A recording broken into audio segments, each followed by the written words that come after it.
നമസ്കാരം.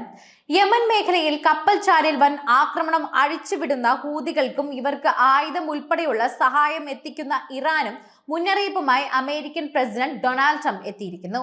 യമനിലെ ഹൂതികളെ പൂർണ്ണമായും നശിപ്പിക്കുമെന്ന് മുന്നറിയിപ്പ് നൽകിയതോടൊപ്പം തന്നെ ഹൂതി ഭീകരർക്ക് ആയുധങ്ങൾ നൽകുന്നത് ഉടൻ അവസാനിപ്പിക്കണമെന്ന് ഇറാൻ മുന്നറിയിപ്പ് നൽകുകയും ചെയ്തു.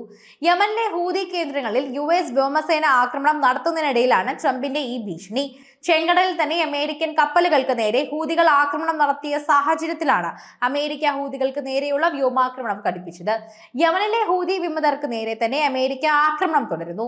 ഹൂതി നേതാക്കളുടെ ഒളിത്താവളം സ്ഥിതി ചെയ്യുന്ന സാദ ജില്ലയിൽ 10 ആക്രമണങ്ങൾ ബുധനാഴ്ച രാത്രിയുണ്ടായി.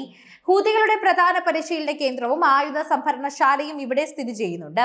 ചെങ്കടൽ തുറമുഖമായ ഹുദൈദിലും അമേരിക്കൻ സേന ആക്രമണം നടത്തി.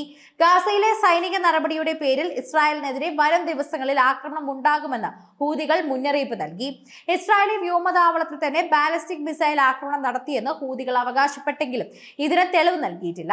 ഇറാന് മുന്നറിയിപ്പുമായി തന്നെ US പ്രസിഡന്റ് ഡൊണാൾഡ് ട്രംപുമുണ്ട്. ഹൂതികൾക്ക് ആയുധങ്ങൾ നൽകുന്നത് ഉടൻ അവസാനിപ്പിക്കണമെന്ന് ഇറാന് മുന്നറിയിപ്പ് നൽകിയിരുന്നു. യമനിലെ ഹൂതികൾക്കെതിരായ അമേരിക്കയുടെ വ്യോമാക്രമണം തുടരുന്നതിനിടയിലാണ് ട്രംപിന്റെ മുന്നറിയിപ്പ്. തന്റെ ഔദ്യോഗിക ട്രൂത്ത് പേജിലൂടെയാണ് ട്രംപിന്റെ പ്രതികരണം. റിപ്പോർട്ടുകൾ അനുസരിച്ച് ഇറാൻ ഹൂതികൾക്ക് നൽകുന്ന പിന്തുണയിലും സൈനിക ഉപകരണങ്ങളുടെ വിതരണത്തിലും കുറവ് വരുത്തിയിട്ടുണ്ട്. ഇറാൻ ഈ വിതരണം നിർത്തിവെക്കണമെന്നും ഹൂതികൾ തോൽക്കുമെന്നതിൽ സംശയമില്ല എന്നും അവർ സ്വയം പോരാടട്ടെമെന്നുമാണ് പറയുന്നത്. ഹൂതി ബാർബേറിയന്മാർക്ക് വ്യോമാക്രമണത്തിൽ വലിയ നാശനഷ്ടങ്ങൾ സംഭവിച്ചിട്ടുണ്ട്.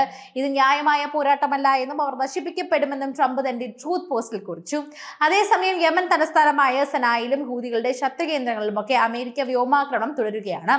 ആക്രമണത്തിൽ തന്നെ നിരവധി പേർ മരിക്കുകയും പരിക്കേറ്റതായും അന്തർദേശീയ മാധ്യമങ്ങൾ റിപ്പോർട്ട് ചെയ്തു. യമൻ തലസ്ഥാനമായ സന, സൗദി അറേബ്യയുടെ അതിർത്തിക്കടുത്തുള്ള വിമതരുടെ ശക്തി കേന്ദ്രമായ സാദ, മറ്റു പ്രവിശ്യകളിലുമെല്ലാം തന്നെ അമേരിക്ക വ്യോമാക്രമണം നടത്തിയിരുന്നു. മാർച്ച് 15-നാണ് ഹൂതി ഭീകരർക്കെതിരെ നിർണായകവും ശക്തവുമായ സൈനിക നടപടി ആരംഭിക്കാൻ അമേരിക്കൻ പ്രസിഡന്റ് ഡൊണാൾഡ് ട്രംപ് ഉത്തരവിട്ടത്. ഹൂതികളുടെ കടക്കൊള്ളയ്ക്കും ഭീകരതയ്ക്കും അതിക്രമങ്ങൾക്കെതിരെയുമാണ് നിലപാടെടുക്കുന്നതെന്ന് ട്രംപ് തന്റെ ഔദ്യോഗിക ട്രൂത്ത് അക്കൗണ്ടിലൂടെ അറിയിച്ചു.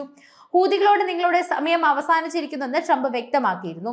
ഹൂതികൾ അമേരിക്കക്കാർക്കും മറ്റ് രാജ്യങ്ങളുടെ കപ്പലുകൾക്കും വിമാനങ്ങൾക്കും ഡ്രോണുകൾക്കും എല്ലാം തന്നെ നിഷ്ഠൂരമായ ആക്രമണം നടത്തുകയാണെന്നാണ് ട്രംപിന്റെ വാദം. അതിനിടെ ഇസ്രായേലിലേക്ക് ബാലിസ്റ്റിക് മിസൈലുകൾ അയച്ച ഹൂതികളുണ്ട്. മിസൈൽ നിർവീര്യമാക്കിയതിനാൽ തന്നെ ഇസ്രായേൽ സേന അവകാശപ്പെട്ടു. കഴിഞ്ഞ കുറെ ദിവസങ്ങളായി അമേരിക്കയും ഹൂതികളും തമ്മിൽ തന്നെ സംഘർഷമുണ്ട്. അങ്ങനെ തന്നെ നിൽക്കുന്ന സാഹചര്യമാണ് ഇപ്പോഴും കാണുന്നത്.